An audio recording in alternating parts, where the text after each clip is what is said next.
Hello, I'm going to do a short video about using Google+. I know that a lot of people still haven't embraced it.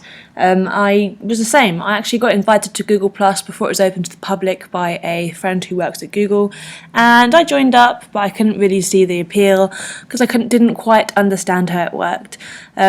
I've actually recently really embraced it and found it to be a fantastic resource for finding out about new things that can improve my teaching and learning.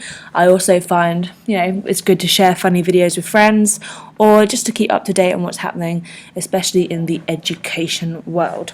So you're going to want to go to Google+, or you can go to plus.google.com if you really must, and sign up. I believe if you have a Gmail account, you're automatically signed up now anyway.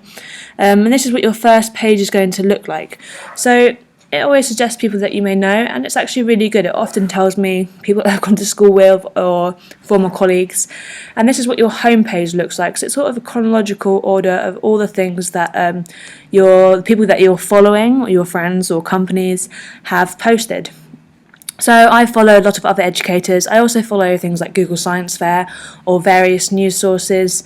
And it's great. You find some really good videos, especially for things like all the new Google add-ons. I found loads of videos for that on here. Also loads of resources from Google Science Fair to help me and my students.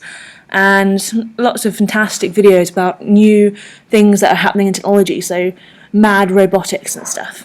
So the way that Google works is Google Plus works. It's a little bit like Facebook. Like you can update your status, you can put photos, links, videos, or events. Some of the neat things about videos is that it kind of plays almost like a GIF. I think Facebook are trying to do that now. Let me see if I can find one that's automatically playing. I won't show you one now. I'll show you one later maybe.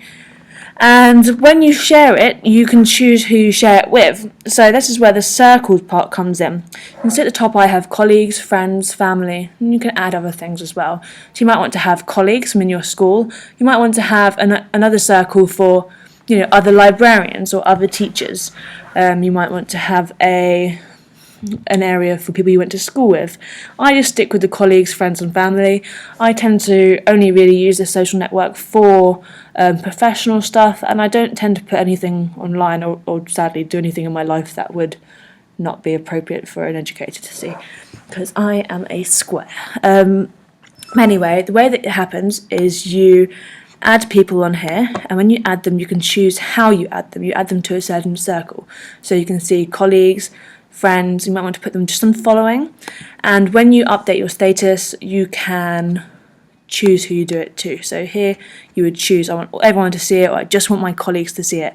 So if you find a fantastic tool that's really going to benefit something you're doing in your institute at the moment, you can put that in there and just share it with all your colleagues.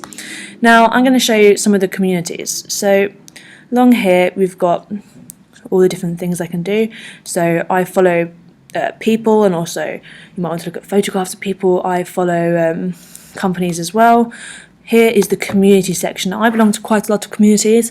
I turned off the notifications because I was getting a lot of notifications for every single time someone was joining on or writing a comment, and that was a bit too much. But you can see a lot of Google ones, a lot of a few librarian ones, a lot of ones about technology and education, using the iPad, using the Arduino, Raspberry Pi, etc.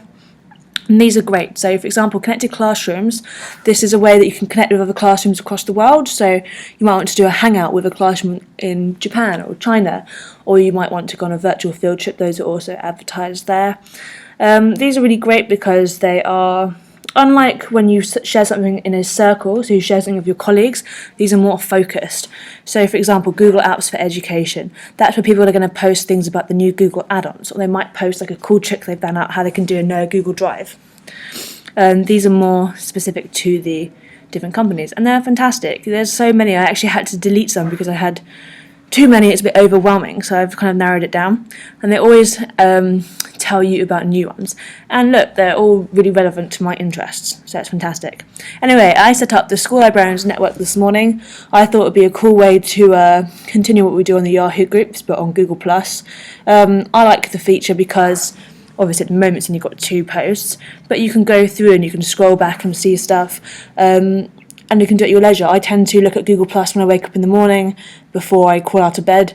So unlike the emails that I kind of I read if I have the time, but sometimes my email, I just delete them if I'm too busy without even getting a chance to read them. So I thought this would be really cool.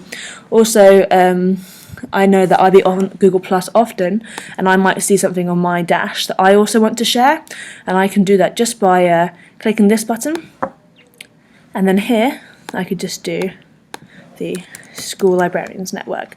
So it's a really, really quick way for me to share things. The main point of me making this video was to highlight that community. I also wanted to show you Hangouts. So these are some of my friends and colleagues. I actually have the Hangouts app as well on my phone, which you can just use as a text message feature, or you can do videos. So you might want to video another educator to brainstorm ideas. I might want to talk to my colleague Michelle about ways that I can change my classroom, different tools I can use, and we might want to chat over the holidays, or we might want to chat when we're not in the same school, in the same building. So that's really useful for that. It's also really good, as I said before, for connecting classrooms.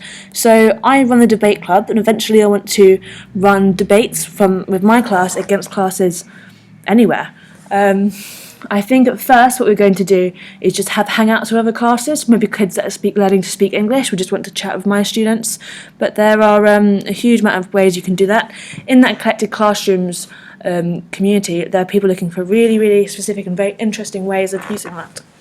I'm trying to think of the other features of Google+. Google+ is very intuitive. Once you've got it and you set up and you added a few people, that's when you'll start having content in. When you first get it and you're only following 1 or 2 people who aren't really updating, obviously it's not going to give you that much interesting stuff.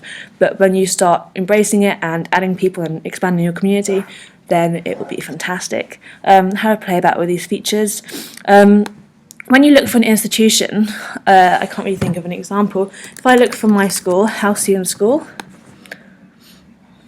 you can add that. I'll give you the address as well. Say I was coming here for a training. I'd never ever been to Halcyon School before. The cool thing is it all links into Google. So at the top, I can search for restaurants, hotels, and more. So I think that a lot of companies are really going to embrace this soon. Hopefully that's been a really good and quick intro to Google+. Again, I'm not an expert, I've only really started to embrace it recently. However, I'm finding it really, really useful. And I get most of my CPD from Twitter and Google+ now. So please embrace it. Okay.